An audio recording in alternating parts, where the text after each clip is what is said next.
Studying libraries and education through Western Kentucky University. I'm here today because I was informed a few weeks ago that you all would be starting a unit on descriptive writing. And I felt as if I had a great opportunity to sort of be an extension of your learning. But what we're going to do today is kind of unconventional, specifically the topic that we're going to kind of integrate in today's conversation. And that is going to be all things spooky, ooky kooky. So if you're a believer in the paranormal, then today is going to be your day. So one thing I wanted to talk about that's going to kind of preface our discussion today is sort of what I think is one of the more difficult skills in descriptive writing. And that comes down to interpretation. When I was here a couple weeks ago, I had the opportunity to kind of read some real pieces. And it made me think, in terms of the advice that I was giving, was sort of struggling to interpret the core meaning or the core narrative that you all were providing me. And it made me kind of reflect on my own educational background. When I was your age, I was by no means a writer, and honestly, I'm not. I could probably write a really good email, but that's as far as it gets. But when I graduated high school, I didn't really know quite what I wanted to do with my life. But at that moment, I knew that the visual arts was what I wanted to pursue. So I received my undergrad in fine art, which I'm sure you know is a very risky professional move. There's not a lot out there for visual artists. But I feel like in hindsight, there were a lot of skills, both professional, personal, life skills, that I was taught that was sort of underneath the surface. And one of those was the ability to interpret information. So as you know, if anybody's been to an art museum or looked at a piece of art or whichever, the goal is to analyze that piece and understand what that creator is telling you what kind of information you're supposed to learn. And I feel like that's very similar to descriptive writing. You're, in essence, painting a picture with words. I'm sure you've heard that phrase multiple times now. So the writing is your picture, and it's my goal as the receiver of your writing to be able to interpret and understand what you're telling me. Now, that can be difficult. If you're very poetic with your words, it gets a little bit more harder. If you're very clear-cut with your words, and it's a little bit easier. But with descriptive writing, we don't always want it to be easy. I feel like the best descriptive pieces are often maybe a little more challenging to comprehend. But that just means that you're going beyond the surface. And I talked to a few of you all about how when you begin learning on how to write, often we write at the surface. We're using just core memory knowledge to write. We're not really thinking about how it's going to be perceived, or maybe more or less just fulfilling a prompt. So we're not really writing poetically. But the more you practice, the more you understand that words can be manipulated and rearranged to paint a bigger picture. And so the idea of interpretation is sort of what we're going to talk about a lot today. And my goal is by the end of this, you have a better understanding of that. And when you go to write your next piece, maybe one that you're currently working on, you are now thinking, okay, before I finish this piece, I understand who my target audience is, who am I writing for, and if I was the person reading this piece, would I be able to interpret without any other information? So we're going to start, before we dive into all the good stuff, we're going to start kind of with a couple warm-up activities. One of which will require your cell phone. So if you have a phone, you can go ahead and have that ready. Or if you have a laptop, I have that option as well. But this first activity we're going to do is we're actually going to look at two pieces of artwork. We're going to kind of flip the script, and I'm going to have you all interpret what you think the painting is, but obviously you're going to interpret it in words, so we're going to discuss it. After we do that, we're going to flip it and we're going to do the opposite. I'm going to give you all descriptive sentences and you're going to try and identify the correct picture that it's describing.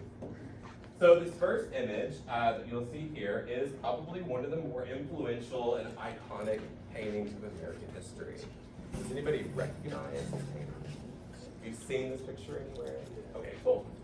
So take a few seconds to look at it. It is telling a story. All the information is there.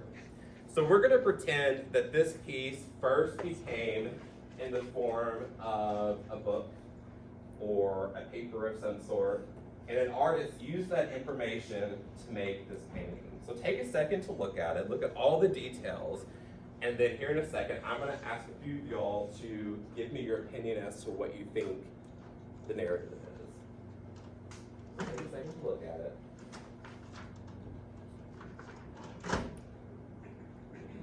And if you have an idea as to what you think is happening, go ahead and raise your hand and then we'll get your opinion.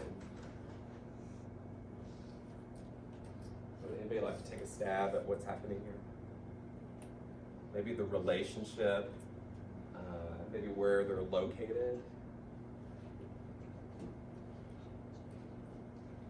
Maybe what their occupation is. Maybe we'll take a guess, yeah? I feel like in the kinder era, I feel like the man is more of the aggressive type since he's staring directly at us, and the woman is looking longingly to the side. So maybe he sees us as a threat, and she sees him as a threat as well, and she wants to. Okay. So you feel like this dynamic is, there's some tension based on how they're looking at us or how they're not looking at us, okay? What do you think the relationship is? I feel like they're married. They're married, okay, so husband and wife. Does anybody think that they are anything different than husband and wife? He doesn't have a wedding ring. Okay, he doesn't have a wedding ring. Well, that you can see at least, yeah. Oh, this is right. Well, he doesn't have anything that we can signify or connect to, that again, that we can see. So that leads us to believe that maybe they're not married. Well, what other relationship might they be if they aren't married?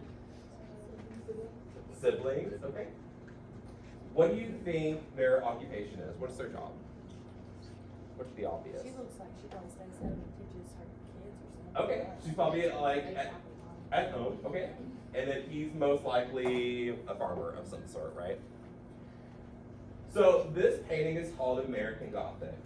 And the reason why it's called American Gothic is because of the house behind them. The house is built in a style that we might call American Gothic. Gothic refers to a time in art history, what we call the Renaissance, where they were building churches that were built in a Gothic sort of style. And the window in this picture is reminiscent of maybe a cathedral window that you may see along the side. Now, the two people in the front, they are not husband and wife. They're not siblings. They are father and daughter. Now, who is missing from this picture? We said father and daughter. Who's missing? Her mom, right? The wife. So she is technically in this picture, but she's in the picture in the form of jewelry. If you look at the daughter, she has a brooch on her neck. That brooch was her mother's and depicts a profile of her mother. Now, why do you think she's missing? She did, right? Yeah, so we can also infer, or we can interpret that she is passed because they're wearing black. Wearing black obviously signifies mourning. We still do this today for the most part. But this is especially true in visual arts. Anytime you see a family or a group of people in black, it means they're in a time of mourning. Now, you had mentioned that her occupation was domestic work, and you would be correct. The reason why we know this is because the sort of pattern that she's wearing on her shirt, you all in the back can't see this, is the same pattern that is in the windows. More specifically, the very top window, the curtains are made from the same fabric. This lets us know that she has a connection to the home. Now, he obviously, we talked about, was probably a farmer, obviously because he's wearing, or he has a pitchfork and he's wearing overalls. But more information that enables us to interpret this is because the shape of the pitchfork is also the shape that's in his overalls. And then also, the barn is on his side of the painting. So we see that connection there. Now, for the location, the artist's name was Grant Wood. He was a 20th century artist. He painted this in 1930. Does anybody know what was happening in the late 20s, 30s in American history? Great Depression, right? So they are at the height of the Great Depression. They are a rural country family. The bomb has most likely passed, so they were probably struggling. But he painted this picture because he wanted to sort of elevate what people, or how people were perceived in the country, right? I'm sure living in Kentucky, we get a lot of perceptions of what we look like. So Grant Wood may have painted us similar to this to make it seem like we're not shoeless hillbillies, right? All right, and this last painting is a little bit more in-depth, but there's a lot more information that we can use to interpret its meaning. So take a second to look at the thing, and then we'll talk about it.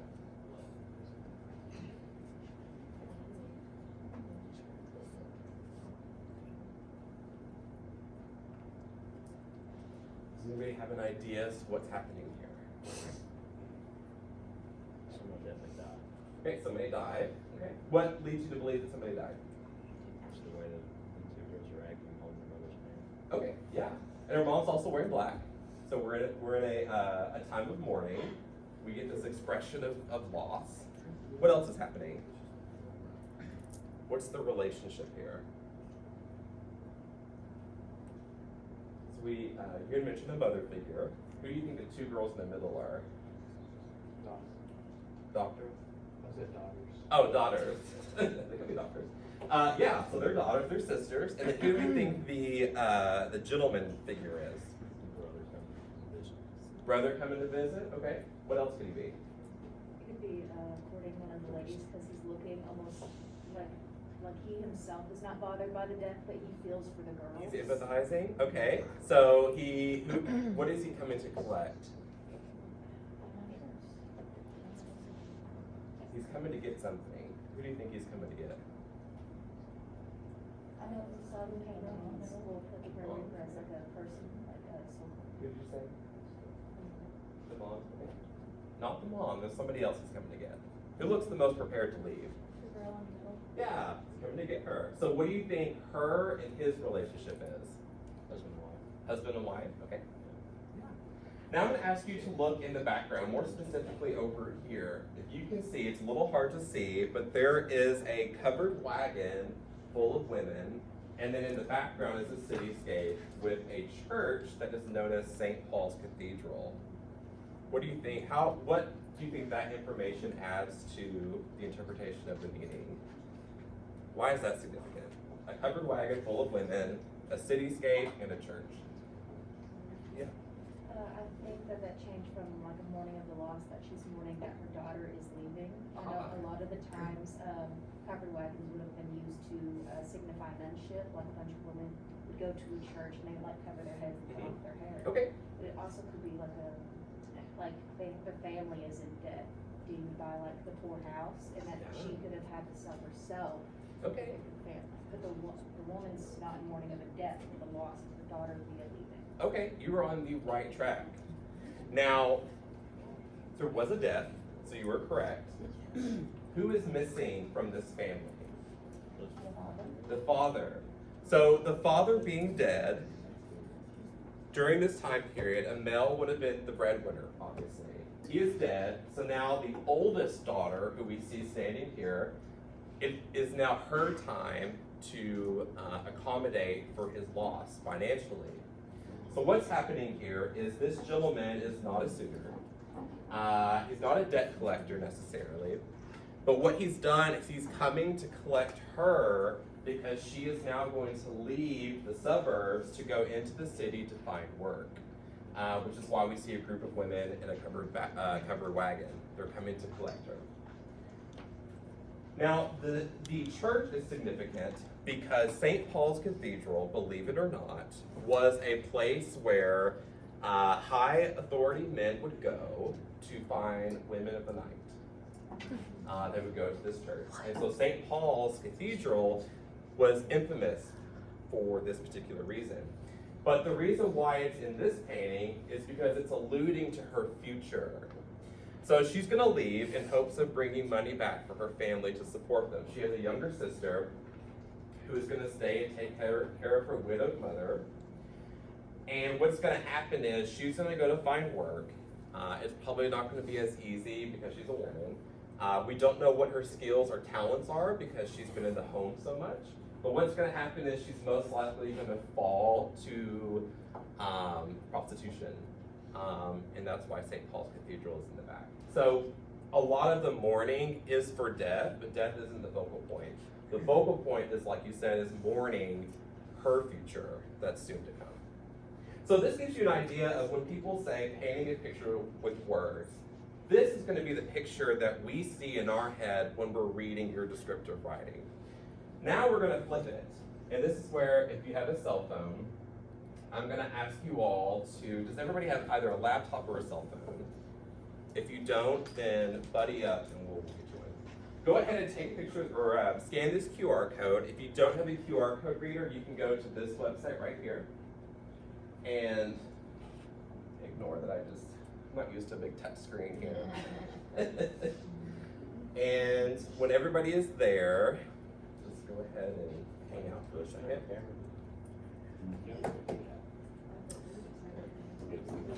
It should take you to a website where in the middle it'll say enter game pin or something like that, something similar.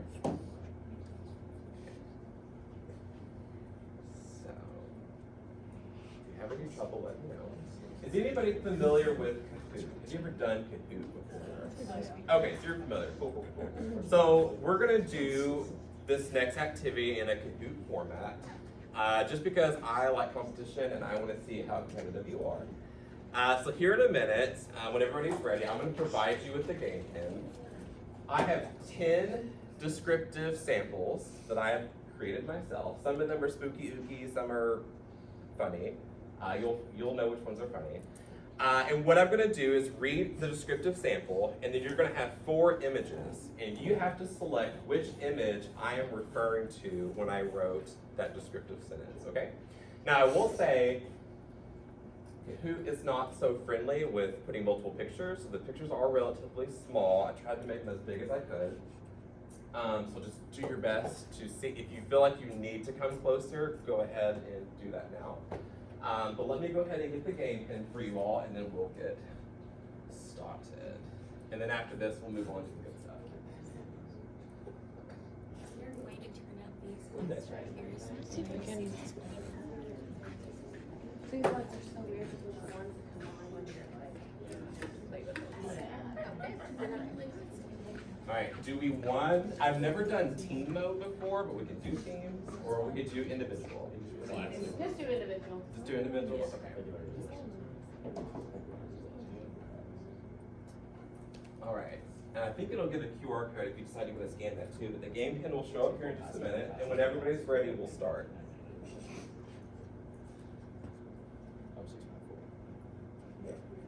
So it's 654. Use your name. 555. Use your name. We don't want any wise usernames up here. Oh, I've got some fun ones before.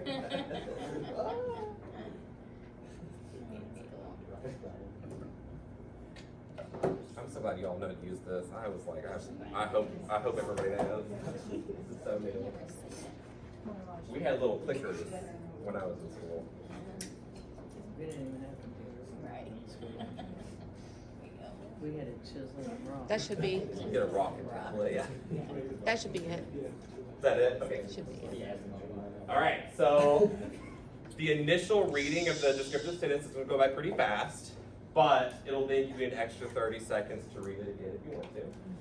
So like I said, there's going to be 10, and it's going to keep track, so I guess we'll see who is the rising star.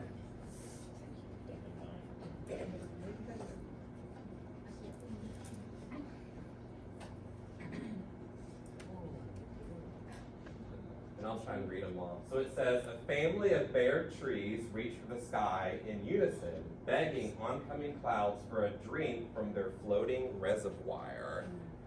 Which image do you think matches that descriptive sentence?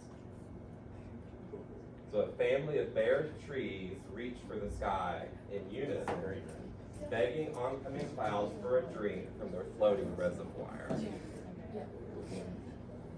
All right, cool. You get it wrong, that's totally cool. It's so red.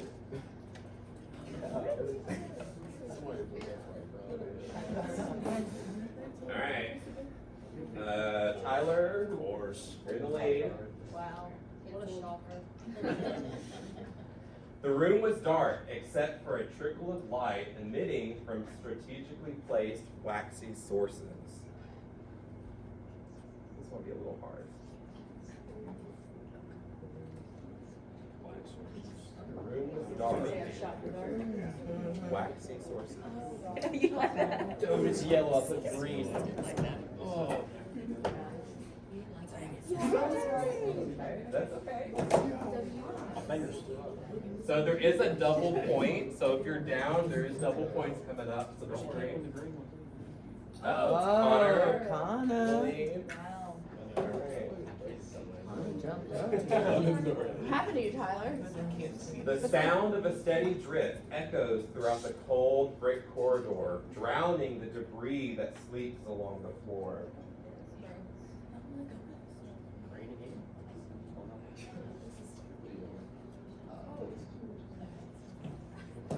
The sound of a steady drift, debris that sleeps along the floor. Oh, I'm right in the camera.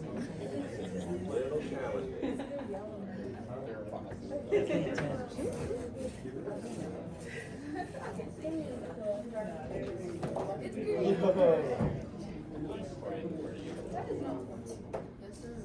Again, if anybody feels like they need to be closer, feel free to bring your chair.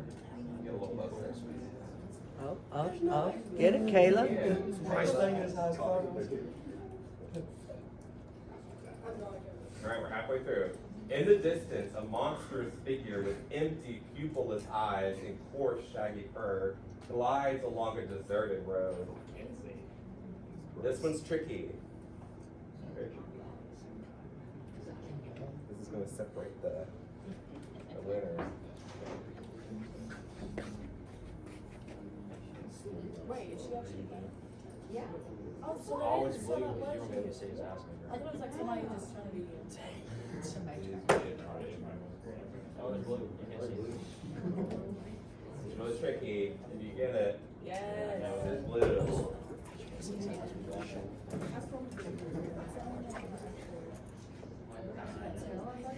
Who's was in 14 plus?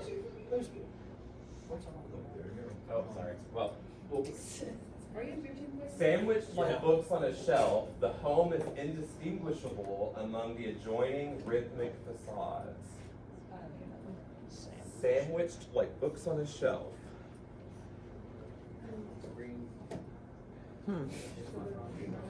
What stuff? It won't let me. Gotta be yellow.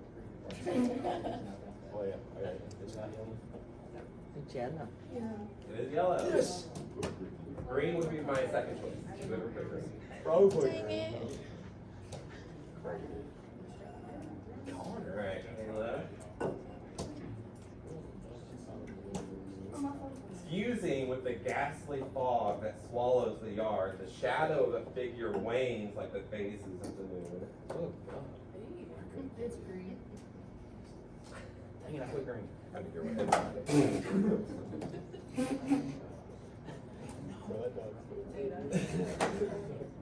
Okay. That's the ring, bro. It's like Brady escaping the room every morning. Any other human being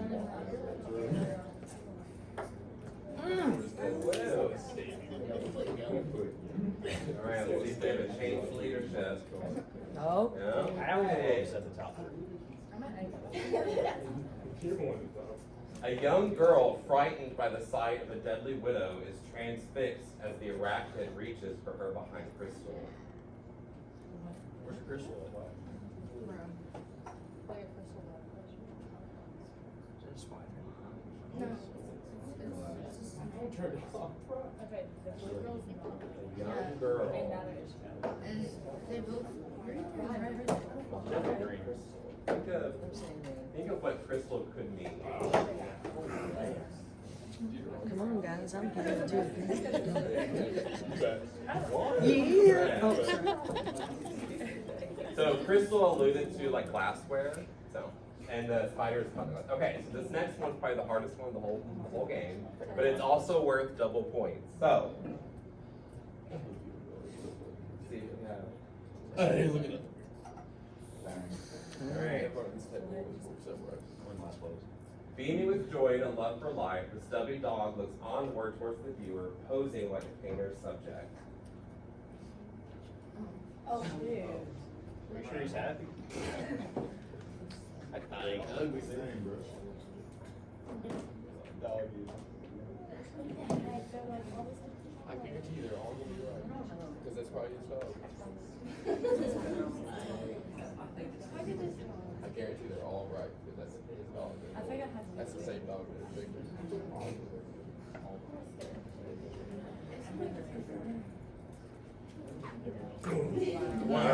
everybody- Aw, my answer streak was lost. All right, let's see who our winner is. Brady. That's third place. Yay, Brady, third place. Second place. That whole table away. Good job. All right.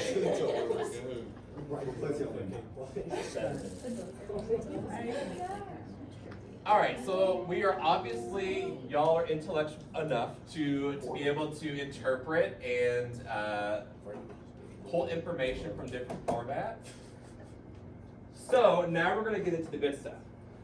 So today, I'm gonna introduce my friends here today, who are brilliant people, and they are part of an even larger organization.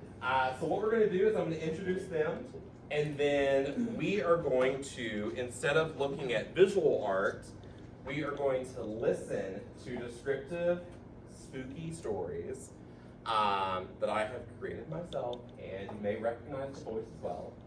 And what's gonna happen is, after each recorded story, I'm gonna have my friends here provide you with further evidence of what I talked about. They're gonna provide you with visual evidence, probably some sound evidence, and I'll let them talk about that in right now. So if you want to take the floor. Hello, I'm Beth Panati, and this I'm Leslie Settle. and we have a team of paranormal investigators in Louisville. We've been investigating the paranormal for about 20 years now. Our main thing is to capture evidence, so we go out to haunted locations. We help people who have spirits in their homes, and try to capture evidence on film and recording on what is going on, and try to figure out why that spirit may be there. So we've brought a few things. He's gonna tell you some stories about some places that we've been, and then we'll show you the evidence that we collected while we were there. And that's about it. Now, why do y'all think I'm integrating the paranormal with descriptive writing? Because there's a lot of people that don't, like, it's very much how you perceive Exactly. There's a lot of theories, ideas about the paranormal that can be construed, or we each have our own interpretation of that. But also, when it comes down to just the core idea of a spooky, scary story, the goal is to entice our reader to be scared, right? So through that, we use descriptive writing techniques. So this first story that I'm going to tell you about is a place in Kentucky called the Octagon Hall. Is anybody familiar with the Octagon Hall? Or at least maybe heard of it before? All right. How are you all on your Civil War history? Forgot about it, right? Okay. So the Civil War, or during the Civil War, the Octagon Hall played a really significant part in that. Due to that, it's a really dark history, and as we can all presume, a lot of death. So I'm going to tell you all the story of the Octagon Hall, and when I conclude, they're going to follow up with their actual evidence and visuals. How is the audio on this? It should be good. We can turn it up if it's low.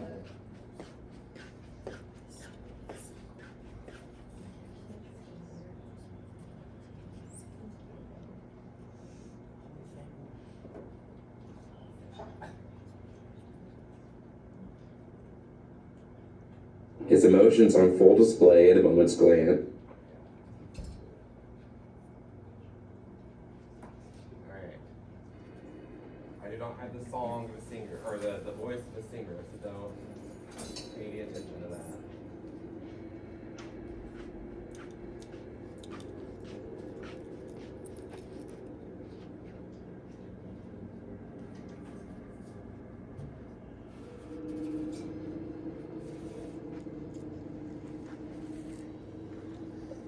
The year is 1862. Confederate General Simon Buckner, a rather poised man with a dark handlebar mustache and slicked auburn hair glued to his scalp by natural pungent oils, mulls over critical plans to evade current attacks from opposing Union soldiers.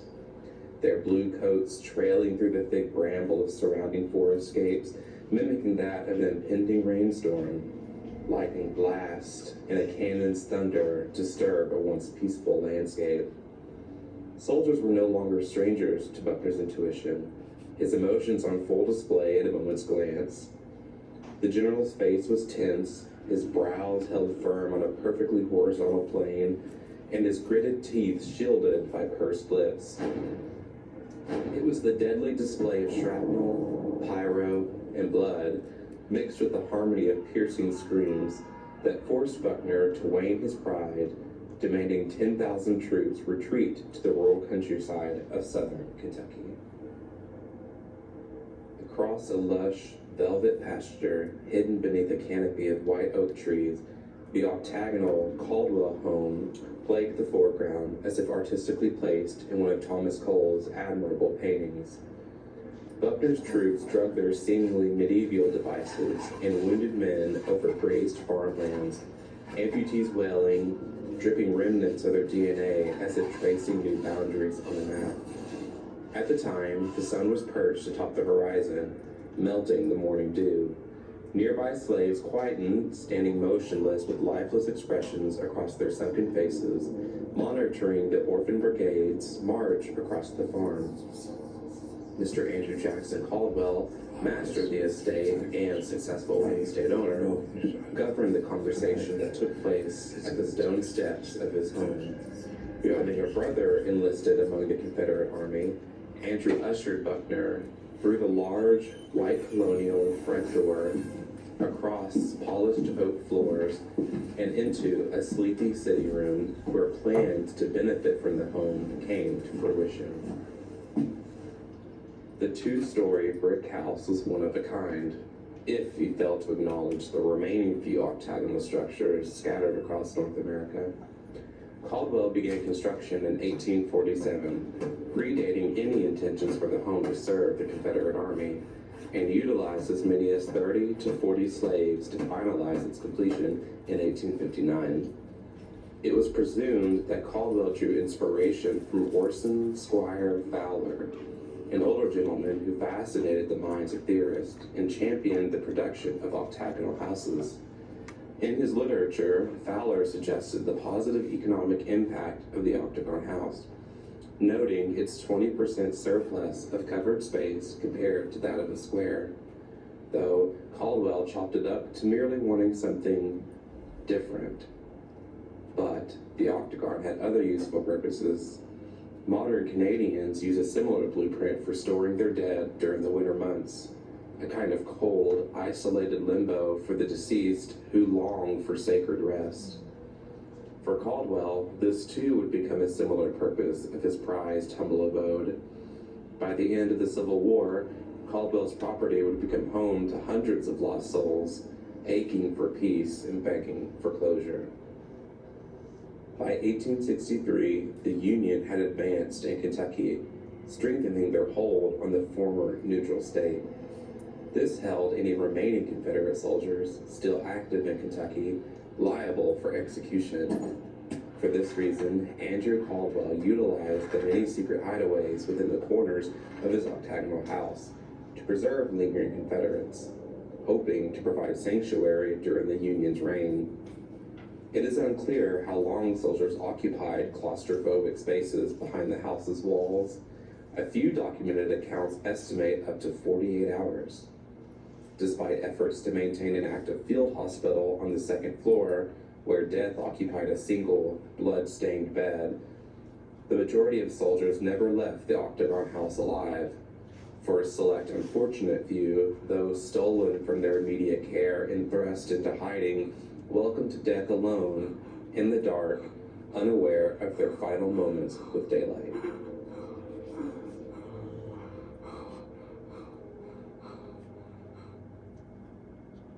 The horror that engulfed the Octagon House did not initially begin with the arrival of the Orphan Brigade, despite popular belief.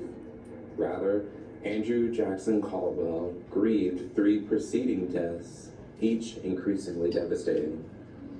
The first was Andrew's wife, Elizabeth C. Akers Caldwell.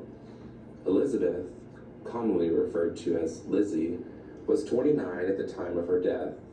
She was a young, porcelain-skinned woman with long, dark hair that gently kissed her lower back when loosened from the hairpins that were strategically fastened to her head.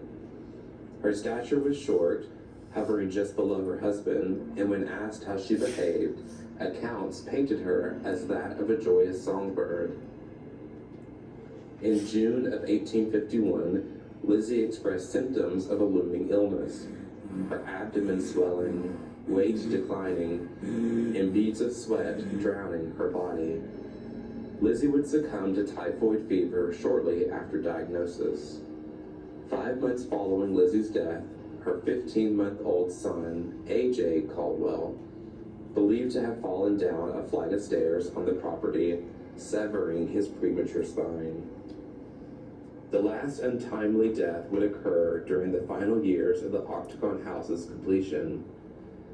Andrew and Lizzie's second eldest daughter, Mary Elizabeth Caldwell, age 11, tended to her family's meal, which was stewing in the winter kitchen, located in the dark crevices of the basement. That night, a freeze blanketed their plantation, making it far too dangerous for a young girl to navigate between the adjacent exterior kitchen and the house.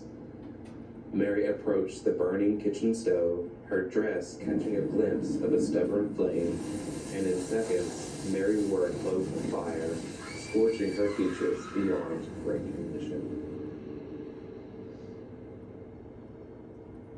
It is clear that the Octagon House inherited a dark history, and soon fostered its own impression in Civil War history. After Andrew, too, died from typhoid fever in 1866, his second wife, Harriet, decided to sell the house in 1918. Decades following, the home would fall under the preservation of the Octagon House Foundation, an organization aimed at maintaining the authenticity of the home and its rich history. The property contains 2 cemeteries, a family plot safeguarding the bodies of A.J., Mary Elizabeth, and Lizzie Caldwell, and a makeshift plot containing the unmarked graves of both slaves and Confederate soldiers. Andrew and Harriet Caldwell are buried off property, but pacifiers believe that the Caldwell family and their thread of slaves and soldiers are very much alive within the 8 walls. The sound of a young girl singing softly can be heard bouncing between rooms, along with the rhythm of footsteps marching between floors. Meanwhile, evidence of damaged soldiers, such as misplaced buttons and bruised footwear, litter each of the hollowed hideaways. Some witnesses have encountered physical sensations, such as brushing of the hair or the soft grip of a child's hand. Regardless, an experience at the Caldwell Octagon House is sure to transport you back in time, where horrors of the Civil War came knocking at your door. Alright, that's the Octagon House. And I'm gonna let our friends here take the lead. Is it in your phone? Yeah.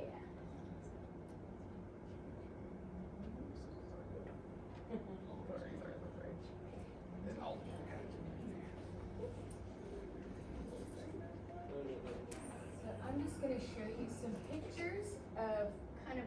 described, where this is, and it's in Franklin, Kentucky. And we go there, as often as we can and stay the night. And do investigations. This is the Octagon Hall because it's got 8 sides to it. That's the front. This is the summer kitchen. That's where they would go and cook during the summertime because it would not heat up the house too much. And the slaves had to bring the food along the path, and they had to whistle while they were carrying the food because they weren't allowed to eat the food. So they had to, so the little walk from the summer kitchen to the house was called the Whistler's Walk. That's the summer kitchen. That's one of the other buildings. That was one of the original slave houses. Okay.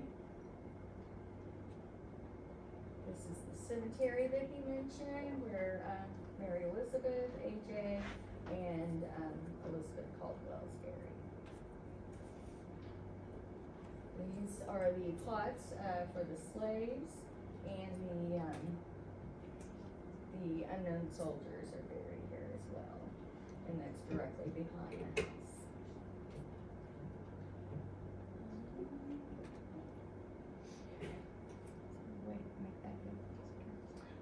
Right along here, this is the, what do they call that? The stable house, or, this is where we were walking through the leaves one time, and we heard somebody walking behind us. We had footsteps behind us. So, in this picture, I was trying to get a picture of the sky at night, but it kept showing up kind of fuzzy. So I kept retaking it, and it wasn't until I was putting this presentation together that I noticed. So down here in this window, you see, black shadow, you see the light. This is an area where they keep tools, and it is locked. When we go to investigate, we are not allowed in that area. It's separate. The light that you see was from down in the basement. So you see there's a little figure blocking that light right there. And in the next picture, it's there as well. In the next picture, you see it kind of moving, maybe kind of small, but then it's gone. So we know that that was something not human. It was not us in that room that's blocking out that light. So I thought that was kind of a cool capture, and it wasn't in any of the other pictures. This was the parlor, so this is where they would all meet and hang out. This is Mary Elizabeth's room, the girl that caught fire in the kitchen. And so they set up dolls, try to get any interaction. So when we go to places, we try to find out if the haunting is residual, meaning that it's just gonna play over and over. It's like energy that is recorded in that space, or if it's interactive. So if things are interactive, if there's like a spirit there that could interact with us, we will ask it to do things like move a ball or things like that. This was the hospital room that was talked about in the story. There's a bed over there, there's a bed there. We've had a little bit of activity in there. This is another one of the bedrooms, and the creepy. So I wonder which wife this was. I don't know if you can tell by her face. Second wife. Which one? Second That was wife. Harriet, the second wife. She doesn't look like a joyous songbird there, does she? But That's Lizzie. yeah, she does not look like a joyous songbird. That's Andrew right there. And that's down in the library. And this is the summer kitchen. Winter kitchen. Yeah, or winter kitchen, yeah. And that's where Mary caught fire. Fire Mary was Elizabeth. stove here. And those are the creepy mannequins that freak us out. The blacksmith shop. Alright, and then pull up. I'm just gonna play. So, video I want to show you I think is very interesting. So, in this video, our camera is facing Mary Elizabeth's room with all the dolls and everything. We also have another camera that somebody else had set up facing ours. And we watch video for hours, and nothing's gonna happen. So when something does happen, you kind of go back and you look, and it's like, well, what happened right before then?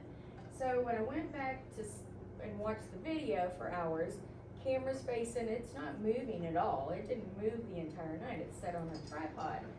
Then sometime in the morning, we're still all asleep.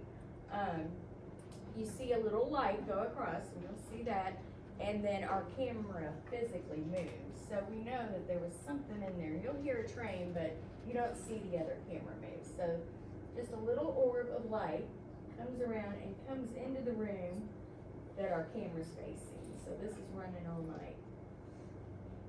And you see creepy dolls, and you're always expecting that doll to move the whole time you're watching. But this just kind of shows us how spirit, and you hear a train go by, but you don't see any other camera movement. Like I said, it didn't move the entire night. Give it a second.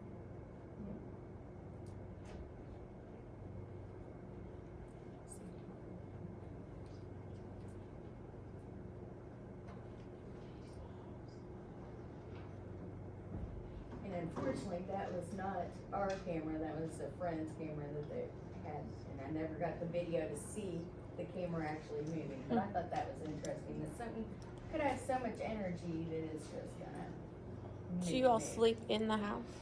Yes, on the floors.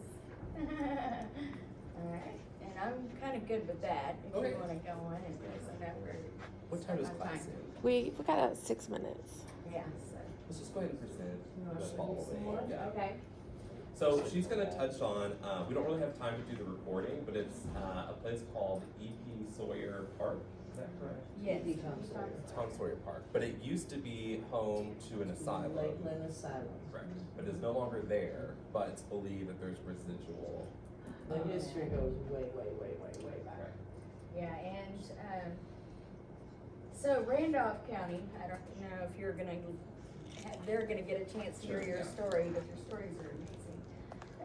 That is they would call it a poor farm or asylum in, Indiana. So we stayed the night here, it's just 4 of us girls, and it was kinda creepy. But there was a guy who lived there, and his name was Champ. And his story was, he was a real friendly guy, he was friends with the judge that lived in the room next to him, but when you were sent there, you were dropped off. Nobody ever came back for you, you had to work there, you just lived there your whole life because you had no other options. So, Champ was kind of taking up for the other people. There were like bullies, that would pick on the other inmates or patients or whatever they were referred to. And they ended up getting mad at him because he was taking up for the other people, and they threw him out the window and killed him. So we were in his room and we were asking questions to find out if he was there, and we get some interaction on the ring.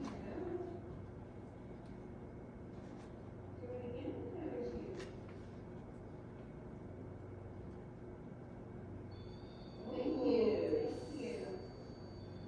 Is this Champ? Can you light it up? Is this Champ?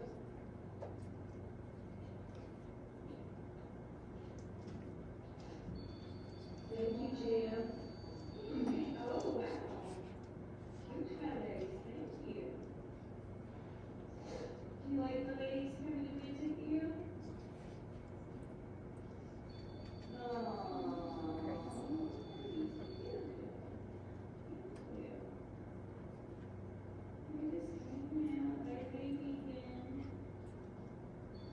It was Labor Day weekend and he was fine with that, so yeah. You like talking?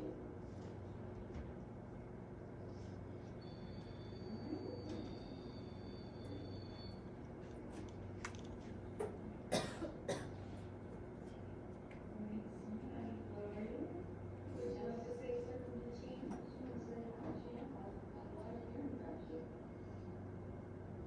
Are you trying to protect the people from those guys? So we ask a couple questions, don't get any response for a while, and I'm gonna go ahead and move on to the next one.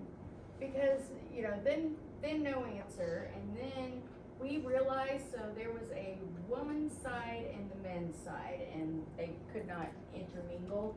So then Gloria asked about us being, we're not allowed women on the side.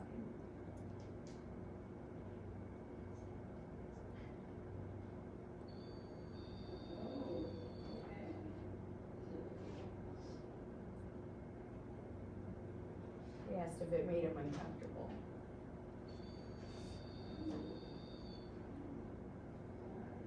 Would you like us to leave this word?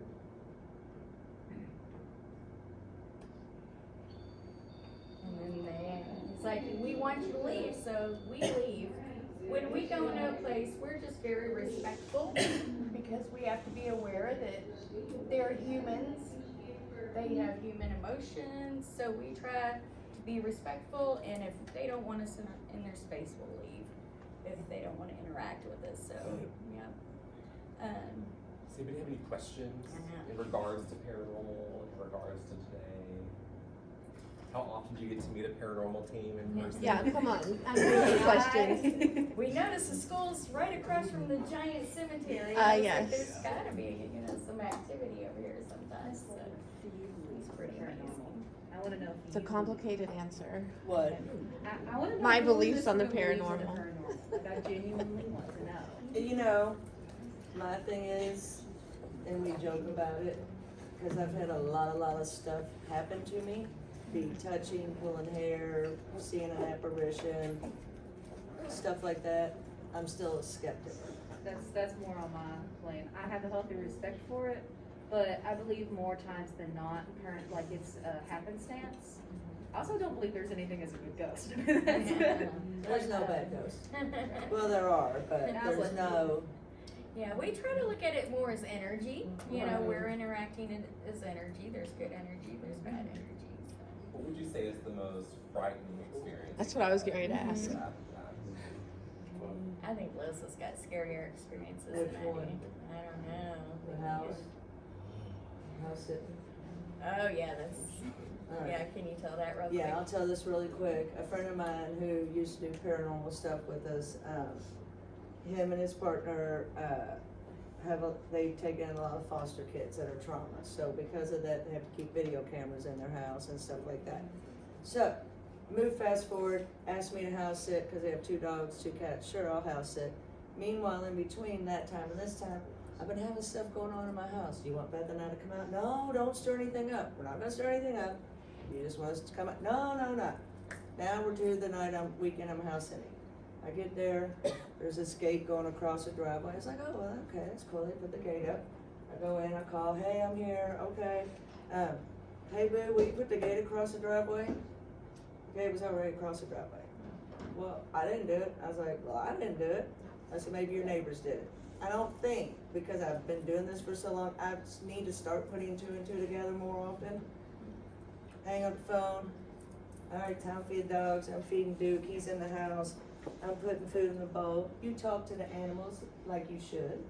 And I'm like, who's a hungry boy? Who's a hungry boy? And I hear a man's voice say, well, I'm hungry.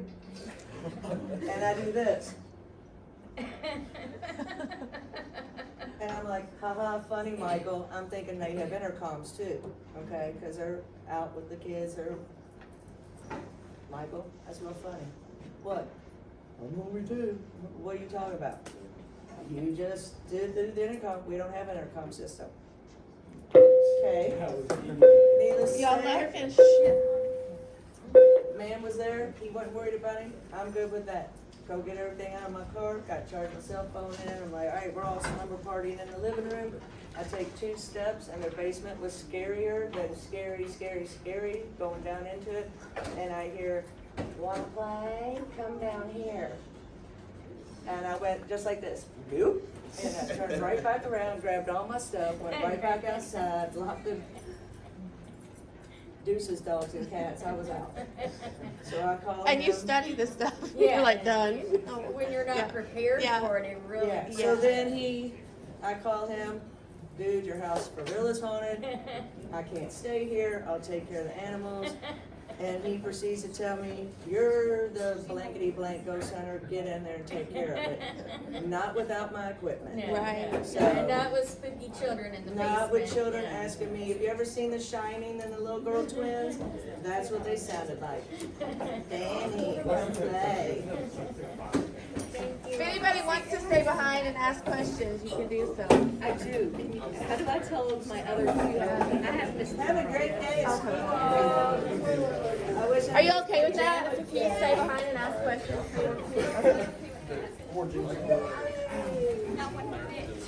Is there? Yeah, I wanted to hear your. I'm not gonna spoil anything. But That's what I would say, in the last movie, that dude was like unbeatable. Then he took out a whole bunch of people.